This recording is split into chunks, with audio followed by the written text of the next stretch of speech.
একটা ডেলিভারি রোগী যদি নেওয়া হয় পথের মধ্যে ডেলিভারি হয়ে যায়, হাসপাতাল যেতে যেতে মানে অনেক অ্যাক্সিডেন্ট অবস্থা হয়ে যায়। বর্তমানে সেখানকার মানুষের প্রধান সমস্যা যোগাযোগ ব্যবস্থা, বিশেষ করে সমিতিপাড়া হয়ে পুরো 1 কিলোমিটার সড়কের অবস্থা বেহাল দশা। এই মানুষগুলোর দুর্ভোগ দীর্ঘদিনের।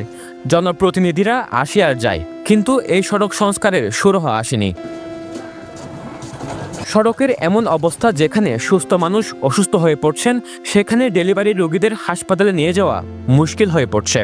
এই নাজার ট্রেক দেখেন আপনি, এখন পর্যন্ত ট্যুরিস্ট যাচ্ছে টমটম গাড়িতে করে, এই গাড়িতে করে ট্যুরিস্ট যাচ্ছে, তারা সুটকি কিনবে এবং আমাদের নাজার ট্রেক পর্যটন কেন্দ্র পরিদর্শন করবেন।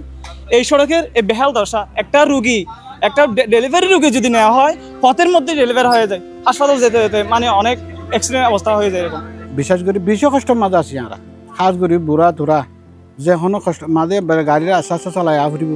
আর নহলে বিশেষ করে অপারেশন হলা বেশি লবজন দিলে বিয়ারিমা অকল ডেলিভারি রুখি অকল ইতারা তো লামিয়ে এনসিবি দিলে আড়ে আড়ে আড়ে আড়ে একখানে অ্যাম্বুলেন্স তারা তোরে আইয়ের মানে আনার করো তাই নেবার তাহলে মানুষ ইবা লাশ ইবা তুই নিলে তো ধরো দুই আধা ঘন্টা চলে যায়, তাহলে মারা যায় বা গাড়ি যোগাযোগ না হলে ফাতারিগুলো হাতগুলো যে পরে